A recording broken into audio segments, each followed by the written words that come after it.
शंकरपुरी नाम के गांव में आरती अपनी छोटी बहन सोनिया के साथ रहती थी। आरती और सोनिया के मम्मी पापा का देहांत हो चुका था। जब आरती और सोनिया की मां का देहांत हुआ तब आरती सिर्फ 4 वर्ष की थी। उसकी मां शांति देवी उसकी छोटी बहन सोनिया को जन्म देते ही मर गई थी और उनके पापा सुरेश को कैंसर था, जिसकी वजह से वो भी ज्यादा समय तक जीवित नहीं रह पाए। आरती अकेली ही सोनिया का पालन पोषण कर रही थी और घर का खर्च चलाने के लिए दूसरों के घरों में साफ सफाई का काम करती है। रूखा सूखा जो भी हो पाता था, दोनों बहनें उसी से अपना गुजारा चला रही थी। बेचारी आरती तपती हुई धूप हो या फिर बहुत तेज बारिश, चाहे जो भी हो, वो फिर भी काम करने जाती थी। बड़ी कठिनाइयों से उनके दिन गुजर रहे थे। एक दिन की बात है, सोनिया ने बड़ी ही मासूमियत से आरती से कहा, दीदी, हमारे मम्मी पापा कहाँ चले गए? मुझे उनकी बहुत याद आती है। सब बच्चे अपने मम्मी पापा के साथ बहुत खुशी खुशी रहते हैं। क्या हमारे मम्मी पापा को हमारी याद नहीं आती? सोनिया, मेरी प्यारी बहन, इस तरह से उदास नहीं होते। मम्मी पापा हमारे साथ है, वो हमें छोड़कर कहीं नहीं गए। वो दोनों आसमान में जाके तारे बन गए हैं। रात होने दो, मैं तुम्हें मम्मी पापा से मिलवाऊंगी। ठीक है दीदी, जब रात हो जाएगी तब मैं मम्मी पापा से ढेर सारी बातें करूंगी। अच्छा मेरी प्यारी गुड़िया, तुम घर पर ही रहना, कहीं बाहर मत जाना। मैं काम खत्म करके आती हूँ, फिर बैठकर ढेर सारी बातें करेंगे। ऐसा कहकर आरती रोज की तरह दूसरों के घरों में साफ सफाई का काम करने चली गई। लेकिन अचानक वहाँ पर बहुत तेज बारिश शुरू हो गई। बारिश की परवाह किए बिना आरती भीगते हुए बंगले पर पहुँची। आरती के कपड़े पूरी तरह से भीग चुके थे। उसने ठिठुरते हुए घर का सारा काम खत्म किया। जब तक उसका काम खत्म हुआ, बारिश रुक चुकी थी। फिर वो उन्हीं गीले कपड़ों में वापस अपने घर गई। बारिश में भीगने की वजह से उसकी तबीयत खराब हो गई। फिर अगली सुबह जैसे ही वो काम पर जाने लगी, उसका शरीर बुखार से तपने लगा। उसकी तबीयत ज्यादा खराब हो रही थी। हे भगवान, अब मैं काम पर कैसे जाऊंगी? घर का राशन भी खत्म हो गया है। अपनी बहन को मैं भूखा नहीं रख सकती। नहीं, मुझे हिम्मत करके काम पर जाना होगा। मालकिन से ही राशन के लिए कुछ पैसे उधार ले लूंगी। फिर जैसे तैसे आरती हिम्मत कर काम करने बंगले पर पहुंची और मालकिन से कहा, मालकिन, मुझे कुछ पैसे उधार दे दीजिए, घर का राशन खत्म हो गया है। मेरी बहन ने सुबह से कुछ नहीं खाया। अरे, तुझे तो खांसी हो रही है, पहले तो दूर रहकर बात कर मुझसे। पता नहीं कौन सी बीमारी लग गई है तुझे। और हाँ, कुछ दिन पहले ही तूने मुझसे पैसे लिए थे, आज फिर मांग रही है। हर रोज तुझे पैसे कहाँ से ला कर दूँ? मालकिन जी, ऐसा मत कीजिए, मेरी बहन बहुत छोटी है, बेचारी सुबह से भूखी है, थोड़ी तो दया करो। ये कहकर आरती मालकिन के सामने गिड़गिड़ाने लगी, लेकिन मालकिन ने उसकी एक नहीं सुनी और उसे पैसे देने से मना कर दिया। उसके बाद आरती एक एक कर बाकी घरों में भी गई जहाँ वो काम करती थी, लेकिन वहाँ पर भी किसी ने उसकी मदद नहीं की। फिर आरती उदास होकर खाली हाथ घर लौट आई। तभी सोनिया ने कहा, दीदी, आप आ गई? आज बड़ी देर लगा दी आने में। मुझे बहुत जोर से भूख लगी है, खाने के लिए कुछ लेके नहीं आई। अब हम क्या खाएंगे दीदी? सोनिया की बात सुनकर आरती की आंखों में आंसू आ गए। वो आंसू पोंछते हुए बोली, अरे मेरी सोनिया, रसोई में थोड़ा दूध बचा है, तुम उसे पीकर सो जाना। मैं तुम्हारे लिए कल ढेर सारा खाना लेकर आऊंगी। ऐसा कहकर आरती पतीले में बचे हुए दूध में बहुत सारा पानी मिलाकर सोनिया को पिलाकर सुला देती है और खुद पानी पीकर सो जाती है। फिर अगली सुबह जब आरती सोकर उठी तो देखा बाहर बहुत तेज बारिश हो रही थी। ये देखकर आरती बहुत उदास हो गई। हे भगवान, बाहर तो इतनी तेज बारिश हो रही है, अब मैं क्या करूं? कल रात तो जैसे तैसे कट गई, लेकिन बिना खाए पिए सोनिया की तबीयत खराब हो जाएगी। ये कहते हुए आरती दुखी होते हुए अपने मम्मी पापा के तस्वीर से बात करने लगी। आरती रोते हुए बोली, देख रही है ना आप दोनों, मैंने और सोनिया ने कल से कुछ नहीं खाया और मेरे पास पैसे भी नहीं है जो मैं बाहर से कुछ खाने के लिए खरीद कर ला सकूं। मैं कैसी बहन हूँ जो अपनी छोटी बहन का सही से ख्याल भी नहीं रख सकती। मम्मी पापा, आज अगर आप होते तो सोनिया को भूखा नहीं सोना पड़ता। अब मैं क्या करूँ, कहाँ जाऊँ, मुझे कुछ समझ में नहीं आ रहा।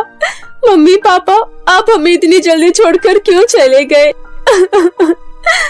ये कहते हुए आरती जोर जोर से रोने लगी। तभी आरती की स्वर्गवासी माँ की तस्वीर में से आवाज आई, आरती बेटी, इस तरह से हिम्मत नहीं हारते। मुझे पता है तुम्हारे ऊपर इस वक्त क्या बीत रही होगी। आरती के स्वर्गवासी पापा के तस्वीर से भी आवाज आई, बेटी, तुमने बहुत अच्छे से अपनी बहन का पालन पोषण किया है और हम जानते हैं आगे भी तुम बहुत अच्छे से उसका ध्यान रखोगी। लेकिन अब समय आ गया है कि मैं तुम्हें एक जादुई बीज दूं, जिसकी तुम्हें अब बहुत ज्यादा जरूरत है। पापा, मम्मी, क्या सच में आप मुझसे बात कर रहे हैं? और ये जादुई बीज, ये क्या है? बेटी, कई सालों पहले एक सिद्ध महात्मा जी ने मुझे एक जादुई बीज दिया था, लेकिन जादुई बीज का इस्तेमाल हम सिर्फ बुरे वक्त में ही कर सकते हैं। इसलिए आज वो समय आ गया है। मैं तुम्हें वो जादुई बीज दे रही हूँ। उस बीज को ले जाकर एक खुले स्थान पर बो देना और मन में जिस चीज के बारे में तुम सोचोगी उसकी खेती उस जमीन पर होने लगेगी। क्या सच में माँ? मैं तो जादुई सूट की खेती करूँगी, क्योंकि सूट आजकल हर लड़की की पसंद होती है। फिर उन सूट को बेचकर जो पैसे मिलेंगे उनसे मैं सोनिया का एक अच्छे स्कूल में एडमिशन करवा सकती हूँ। ठीक है बेटी, तुम्हें जो सही लगे तुम वही करना। जाओ बेटी, जादुई बीज पुराने बक्से में रखा है, जाकर उससे निकालकर उसका इस्तेमाल करो। उसके बाद आरती ने पुराने बक्से में से जादुई बीज को निकालकर अपने घर के पीछे एक खुले स्थान पर उस बीज को बो दिया। फिर सुंदर सुंदर आकर्षक सूट के बारे में सोचने लगी। तभी पलक झपकते ही सुंदर सुंदर सूट की खेती होने लगी। अरे वाह, मम्मी पापा ने तो बिल्कुल सही कहा था। अब मैं ये सारे सुंदर सुंदर सूट बाजार में बेचूंगी। ऐसा कहकर आरती उन सभी सुंदर सुंदर सूट को बेचने के लिए बाजार गई। सूट बहुत ही ज्यादा सुंदर और आकर्षक होने की वजह से आरती के पास कस्टमर की भीड़ लग गई और देखते ही देखते आरती के सारे सूट बिक गए। एक ही दिन में आरती ने इतने सारे पैसे कमा लिए कि उनसे घर का राशन भी आ जाएगा और सोनिया का एक अच्छे स्कूल में एडमिशन भी हो जाएगा। आरती बाजार से गर्मा गर्म जलेबियाँ लेकर खुशी खुशी घर पहुँची और सोनिया से बोली, सोनिया मेरी प्यारी बहन, देखो आज मैं तुम्हारे लिए गर्मा गर्म जलेबी लाई हूँ। और हाँ, आज के बाद हमें कभी भूखा नहीं सोना पड़ेगा। और पता है, अब तुम भी बाकी बच्चों की तरह स्कूल जाओगी। मैं तुम्हारा एडमिशन बहुत अच्छे स्कूल में करवाऊंगी। क्या सच में दीदी? मैं भी दूसरे बच्चों की तरह स्कूल जा पाऊंगी? आप मुझसे कहीं मजाक तो नहीं कर रही? अरे नहीं मेरी गुड़िया, पहले गर्मा गर्म जलेबी खा ले, नहीं तो ठंडी हो जाएगी। मैं रसोई में जाकर तुम्हारा पसंदीदा खाना बनाती हूँ, फिर बैठकर एक साथ खाएंगे। खाना बनने के बाद दोनों बहनों ने एक साथ बैठकर पेट भर के खाना खाया। फिर कुछ देर बात करके दोनों सो गई।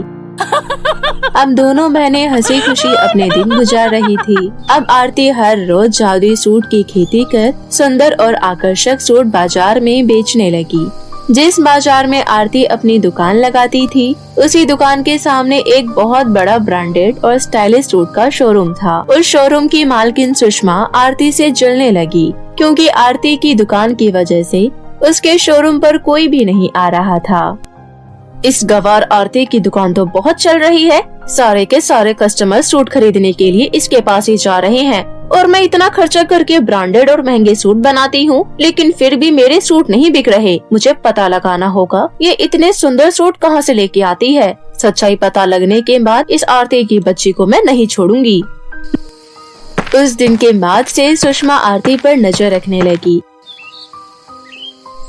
सुबह सुबह सुषमा आरती के घर जा पहुंची और एक पेड़ के पीछे छिप गई। वहीं आरती रोज की तरह अपने घर के पीछे आंगन में गई और जादुई सूट के खेत से कहने लगी, हे जादुई सूट के खेत, मुझे बहुत ही सुंदर सुंदर ब्रांडेड सूट चाहिए। आरती के इतना कहते ही बहुत सारे सूट की खेती हो गई। वो सब नजारा देखकर छुपी हुई सुषमा की आंखें खुली की खुली रह गई। ओह अच्छा, तो ये सब इस जादुई सूट के खेत का कमाल है। अब मैं कल सुबह जल्दी आकर आरती से पहले ही सारे सूट चुरा कर ले जाऊंगी। फिर अगली सुबह सुषमा आरती से पहले ही आकर जादुई सूट के खेत में जा पहुंची और कहने लगी, हे जादुई सूट के खेत, मुझे आरती से भी अच्छे ब्रांडेड सुंदर और मॉडर्न सूट चाहिए, ताकि उस गवार आरती का एक भी सूट ना बिक सके और मेरे सारे सूट बिक जाए। सुषमा के इतना कहते ही जादुई सूट की खेती होने के बजाय उस जादुई खेत ने सुषमा को बंदी बना लिया। सुषमा ने अपने आप को छुड़ाने की बहुत कोशिश की, लेकिन अपने आप को छुड़ा नहीं पाई। धीरे धीरे सुषमा का दम घुटने लगा। तभी वहाँ आरती आ पहुँची और शोरूम की मालकिन सुषमा को देख हैरान रह गई। अरे आप यहाँ ऐसी हालत में? आप इतने बड़े शोरूम की मालकिन हैं, फिर आपको यहाँ आने की क्या जरूरत पड़ गई? आपके पास तो पैसों की कोई कमी नहीं है। आपको एक बात बताऊं, ये जादुई सूट का खेत लालची और स्वार्थी लोगों की मदद नहीं करता। हाँ आरती, मुझे माफ कर दो, मुझे मेरी गलती का एहसास हो गया है, लेकिन प्लीज मेरी मदद करो। मेरा दम घुट रहा है, मैं मर जाऊंगी, जल्दी कुछ करो, प्लीज मुझे इस बंधन से आजाद करो। आरती के विनती करने पर जादुई सूट के खेत ने सुषमा को आजाद कर दिया। उसके बाद सुषमा आरती को धन्यवाद करके वहाँ से अपने घर चली गई। वहीं दूसरी ओर जादुई सूट की खेती की मदद से आरती और उसकी बहन सोनिया की जिंदगी खुशियों से भर गई। अब उनके घर में किसी चीज की कमी नहीं रही। साथ ही जादुई सूट की खेती की मदद से आरती गरीब और बेसहारा लोगों की मदद करने लगी। इस तरह आरती अपनी बहन सोनिया के साथ हंसी खुशी अपना जीवन बिताने लगी।